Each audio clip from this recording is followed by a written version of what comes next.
Hey guys, it's Lisa. Today is September 22nd, and I kind of wanted to do a debt update with you guys. Kind of just tell you where I'm at in debt, and it's like a confessional, guys. It's like, you got to hold yourself accountable.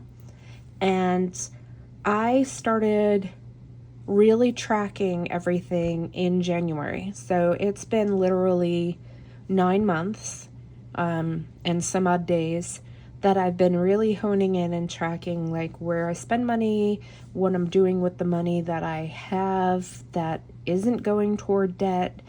And I've also made some decisions along the way. So anyway, that's what this confessional is about. So let's get into it because I have some happy stuff to show you.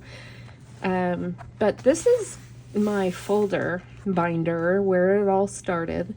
And so I have in here my debt snapshot, kind of like what this was from January. This is kind of where I started. So you don't have to have anything fancy. I printed this from my computer, and that's kind of how I tracked everything, honestly. But I wanted to show these pages in a little while. So let's get into where I was when I started my YouTube journey. And so I've updated this along the way, but then kind of fell off the bandwagon. So we had 3 Capital One credit cards. And I don't remember, I guess I could add them up, but yeah, $192.26, almost $1,900 and $1,900. So, and now this, if I say 1,900 times 2 plus 200, say, that was $4,000 to Capital One that I owed. I owed another $1,500, so like $1,550 to Discover. I owed like $730 to Destiny. I had a Credit One card. I owed $551, and then I also had a Bank of America card, which was about $5,000. So roughly what I had in credit card debt was $7,331. Now, on top of that, I have this other section, right? So these were my credit cards, which totaled $7,331. And then I had a credit union revolving credit line of credit, and I owed $4,158. I had my car, $25,200. I'm just rounding it up to make it easier. And then I had a mortgage, $220,000. So that brought me, well, I guess I didn't add things, well, because I had paid off some. So in retrospect, I had, and then I had $1,100 on braces. So in all, I had $257,700 in debt. So that was a big number. And this was definitely a big number to have in credit card debt for a single mom. Now, I'm not saying that other people have less debt than me, or maybe they even have more credit card debt than me. Maybe they're in larger in debt than me with the $257,000. But any amount of debt puts a weight on your shoulders.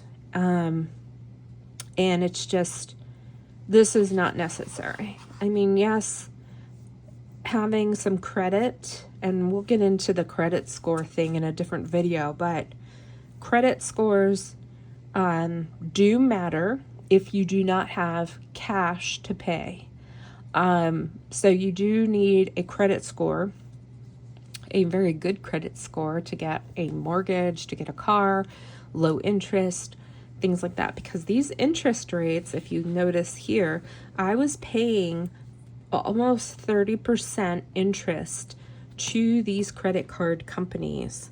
This minimum payment was practically eaten up by the interest that was going back to these companies. So it's a fine line. You have to walk to have a good credit score, but stay out of debt, out of trouble. Does that make sense? Because I was near or over 50% of my allowed, what do you want to call it?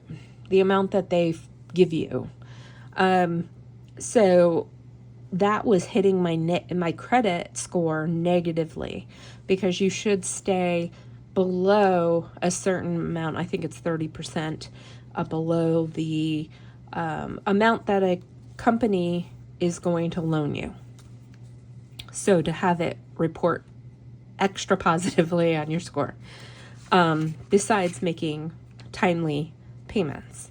So anyway, that's where I was, $257,700 in debt, and where I am currently.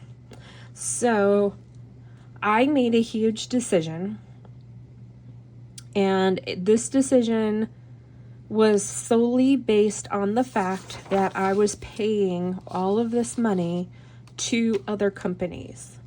And it just didn't seem to be, even though I was making extra payments and doing the debt snowball method, not the avalanche, but the snowball, it didn't seem to go fast enough for me.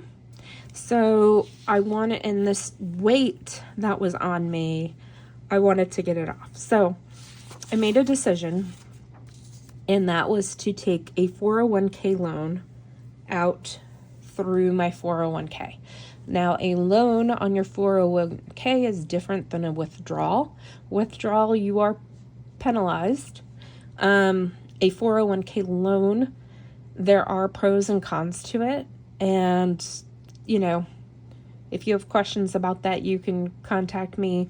But in weighing everything for my budget, I made the decision to take a 401k loan.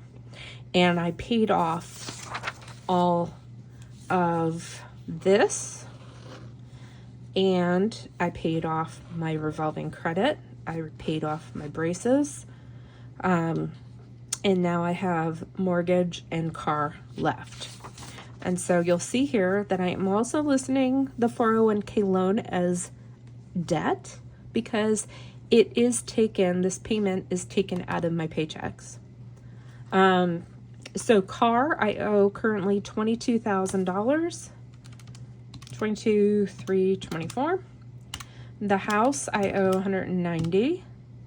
And if you want to tack on the $39,700 that I have in 401k, that leaves me with $252.24 in total debt.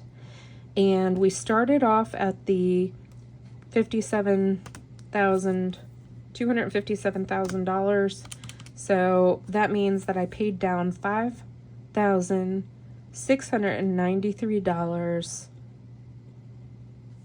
pretty much myself by doing the debt snowball method and getting a bonus and things like that. I did pay down. So this was probably the first time I've ever saved this much money and been able to pay off things, minus the 401k loan, because that did help me out. But this is the first time that I actually have money in the bank. I have a savings account. I have things that I worked for by doing budgeting and budgeting every dollar. This is the first time I actually felt secure in a way. So the car, the mortgage, the 401k loan, I'm not worried about the 401k loan because it will be paid off by the year 2030. The amounts per paycheck that come out is there's one loan for $300 and there's another loan for $225. The first loan that I took out in my 401k was for an HVAC system. So, what is it called? HV Home Air HVAC. So that was my first one. So that was because I didn't have any kind of expected repairs, savings account. I didn't have any of that at that time. So the only option other than put it on a credit card was to take a 401k loan. And then the second one is my debt payoff. So yes, so number one, the first loan is paying myself back. This is the pro to taking a 401k loan. I took an $18,000 loan and I'm paying myself back instead of a credit card company 9.5% interest. And then the second loan is at 8.5%, and I'm paying that back to my 401k. So it's not going to another company. It's not going to another bank. It's going back to Lisa's retirement.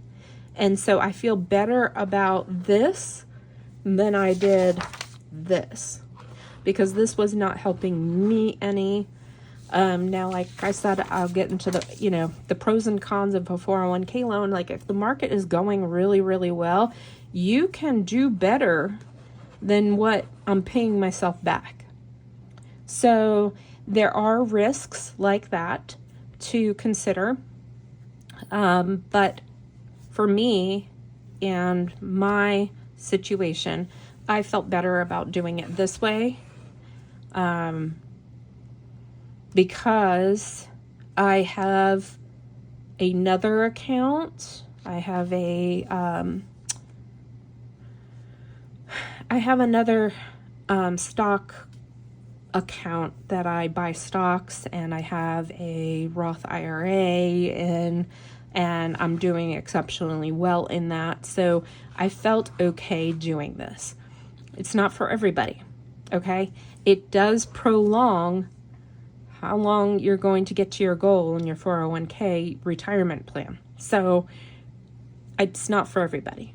But because I'm paying the interest back to my 401k, that's better than paying these companies and these banks.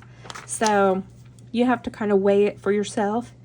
And I'm able to make extra principal payments through my app for my 401k. So I can budget that in to make extra principal payments. So I can pay it off sooner than 2030. So yeah, total debt now is $252,000. And that's okay. I mean, I've got a mortgage, I've got the car payment, and I've got the 401k loans. Now, what I am doing and my goal, I've already succeeded making an extra payment for my car this year. And I'm working toward getting an extra payment for my mortgage. Now, I did figure out for the principal, because you want to make an extra principal payment to your, whether it's your car or your mortgage, things like that, to pay it off sooner. I figured it out for over a year. Well, not over a year, over a year period, I would have to have an extra $25 go to the principal every month and an extra $80 go to the principal for the mortgage. So I know how much I need to save per month in order to, hit that goal. So I'm excited about that, and that's kind of where I am right now. I have no debt beyond these three, and I'm keeping it that way because it's just, this is astronomical, and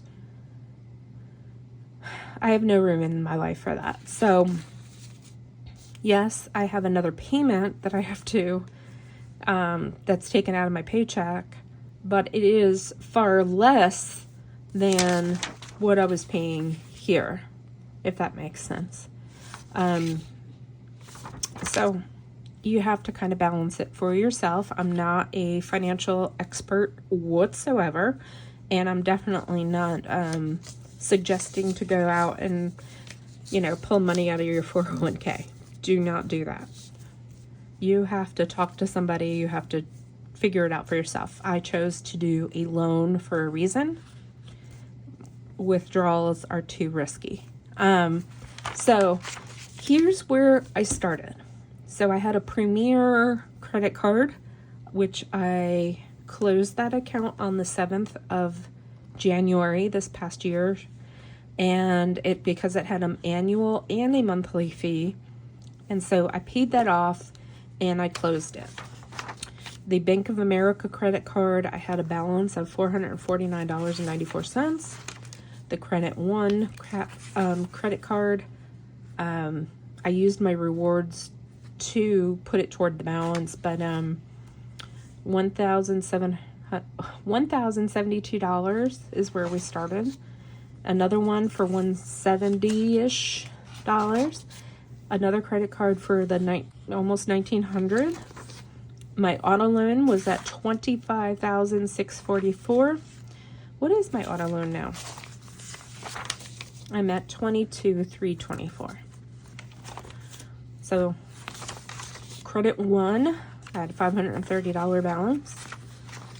Destiny, a different credit card, $700 balance. Discover, $1,572 balance.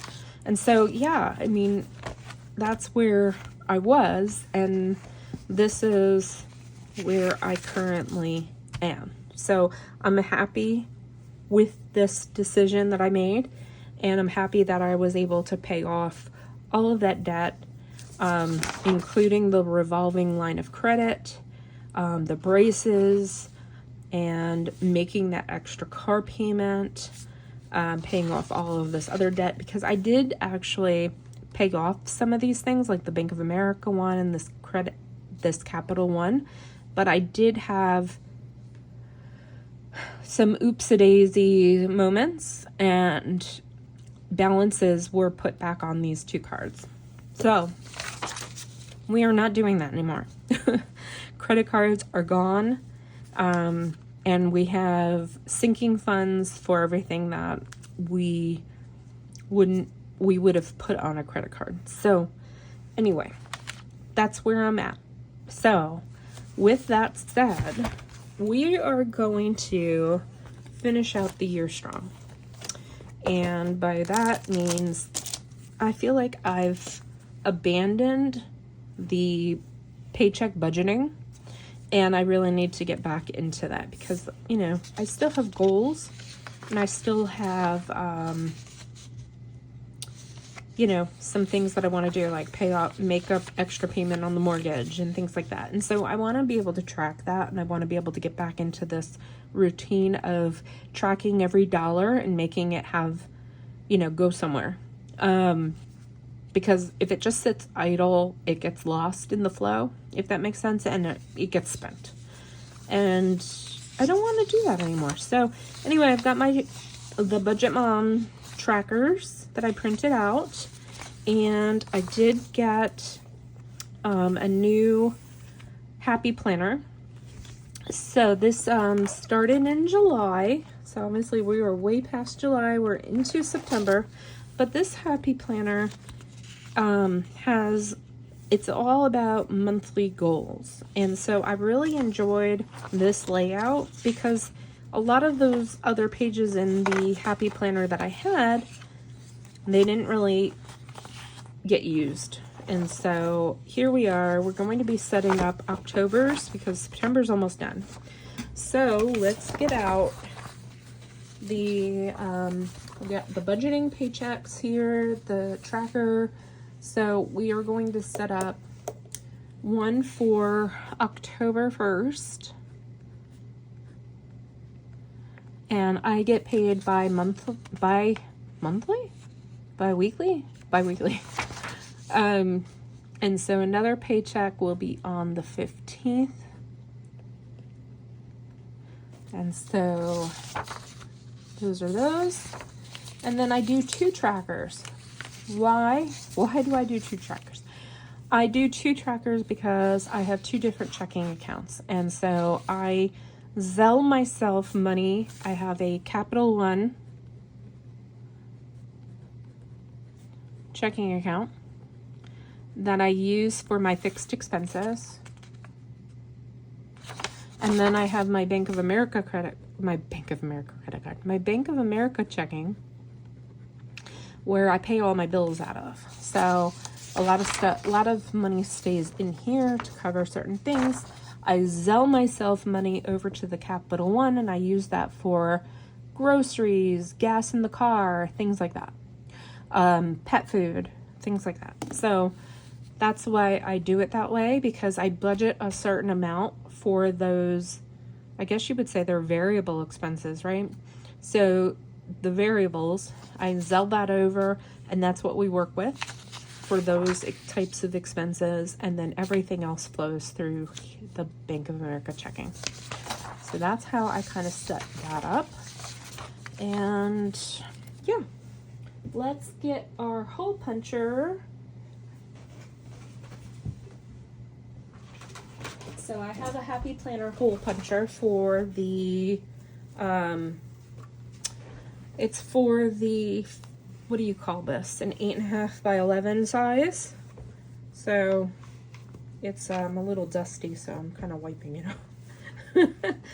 It's a little dusty because I haven't used it. But yeah, we're going to start using this thing again.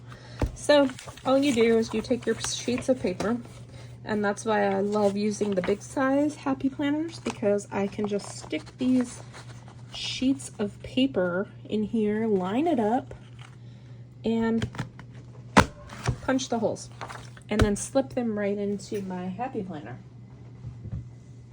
So it makes it really easy. So this is the month of October, and here's your monthly layout. So we're going to be setting that up. And then here's my goals. So this is actually more helpful than my old one. I'll show you, because you have areas where you can check it off, notes to self. You have some habit trackers here on the side. You've got top priorities, and then you also have some daily task lists that you can utilize. You have some actually take notes sections here, and then you've got your look ahead for November here. So I'm going to probably stick these in. Let's just stick them in here, because I don't know if I'm going to utilize everything. And we're going to put this, we've got the first, and these 2 trackers will go here. And I just realized that I punched the holes on all of them, and I should have punched the holes. So we got the paycheck tracker, and then I've got my Capital One checking, which actually needs to be punched that way so I can see both. That's how I like it. So let me get another tracker. So let's punch this one the right way. This will be the oopsie daisy. So what I like about this is that you can punch it the opposite way, line them up, and hole punch, and then it'll fit right in here. So I can open it and I can see both at a glance. So this one is my Capital One.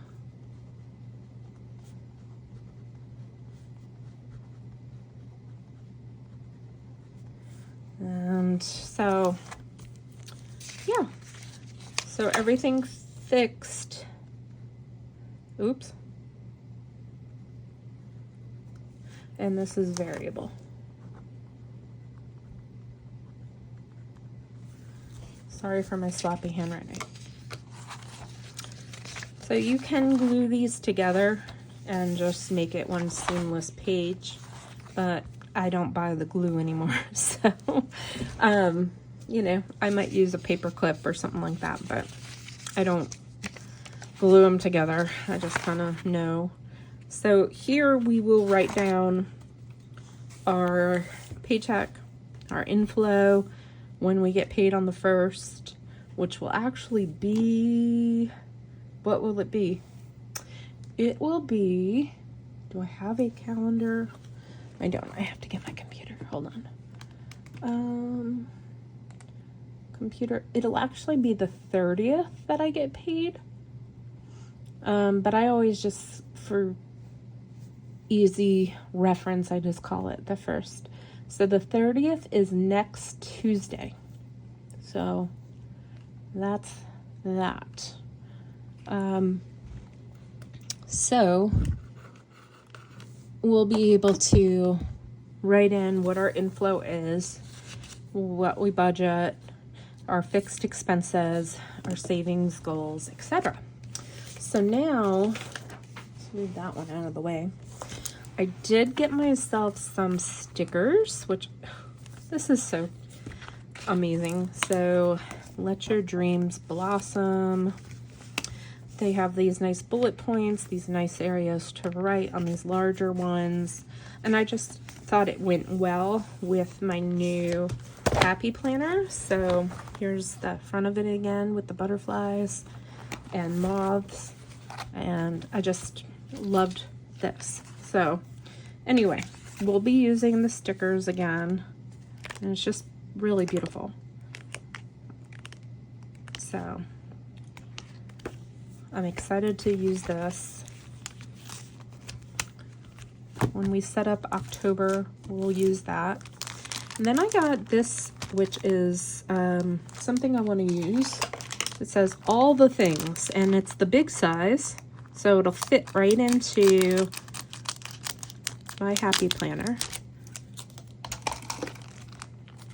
And I'm only going to use one of them.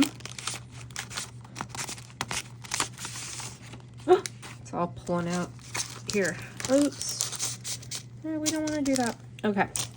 We just want one. So it's front and back, which is very nice. I like that. And what I want to do is get my old planner. And you can see the difference in this. So in my old planner here, let's go to like October. So you can see like it starts out the same. It's got the priorities and important. It's got your nice tab here to separate. You've got your monthly layout. And then you've got the calendar. And I forget what this is called, but I didn't utilize any of this. And so you can see why I liked having more of a priority look. This, like with the daily tasks, I'm more of like a check it off kind of thing.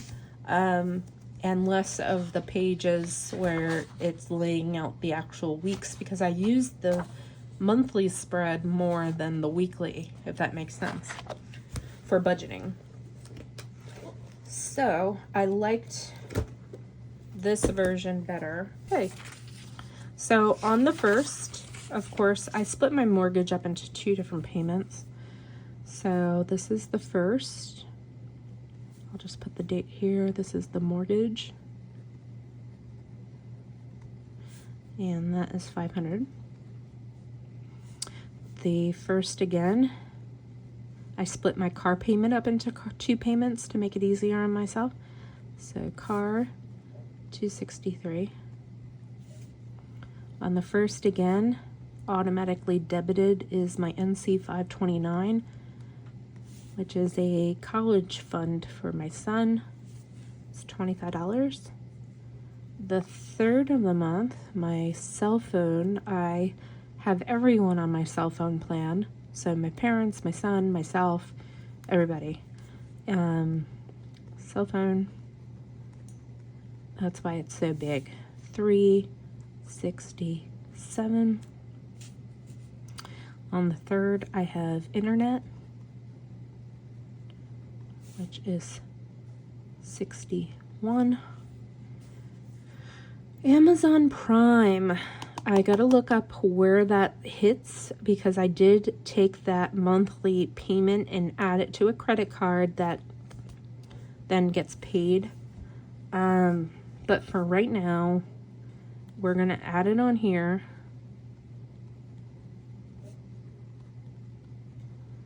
And it's 16. I don't know where that hits. I have to look that up. The 7th, around my house, I have Blink cameras. And that's 11. The 8th, I'm going to leave it blank on here, but that's where the Bank of America credit card hits.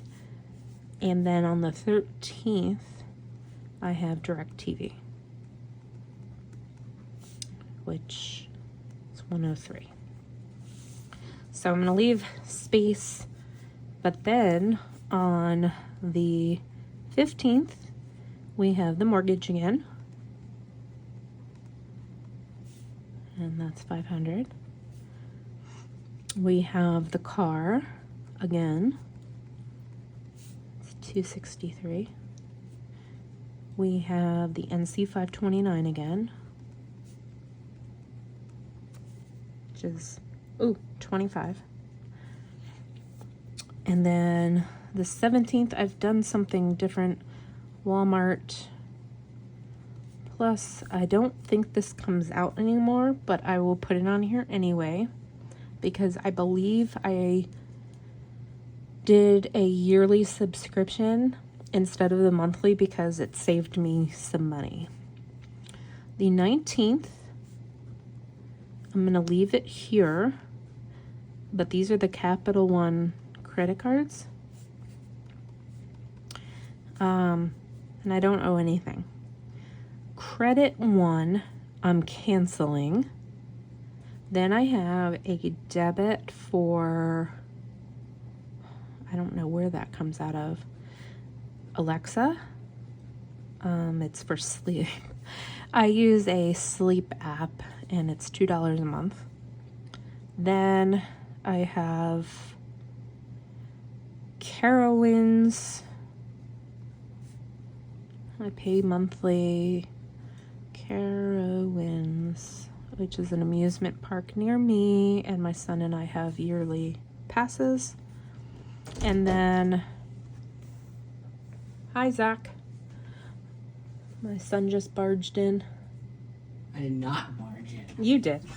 And then I was telling them I have a monthly subscription to Carowinds.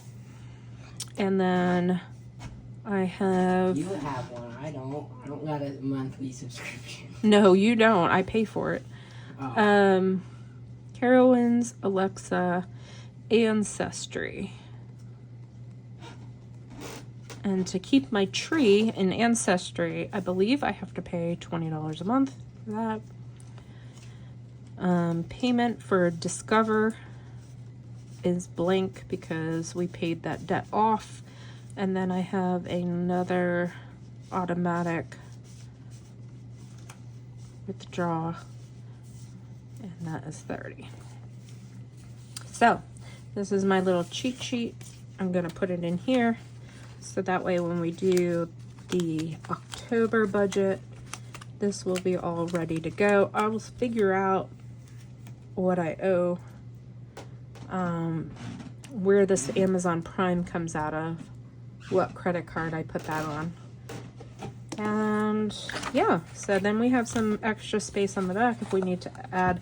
I would like to write down what my yearly subscriptions are, just to be able to track those. Bye, Zach. Bye.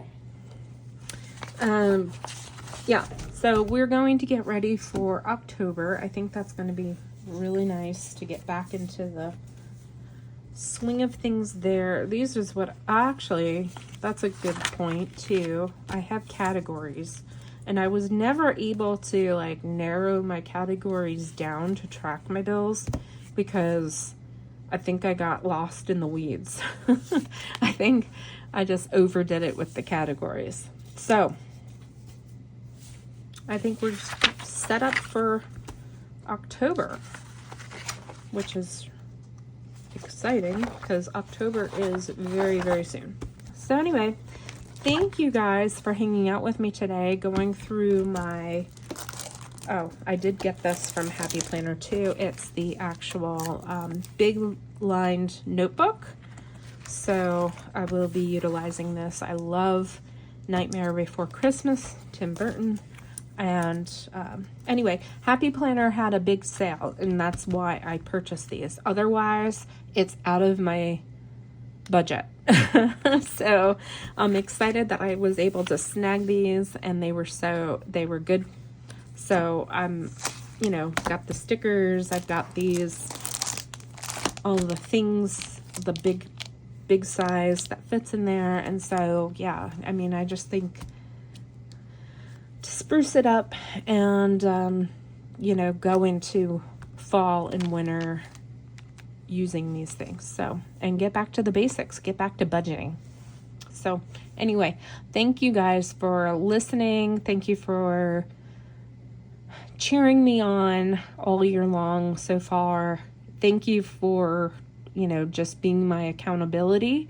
And yeah, we'll see you back here in a few days with another video. So I'll talk to you soon. Bye.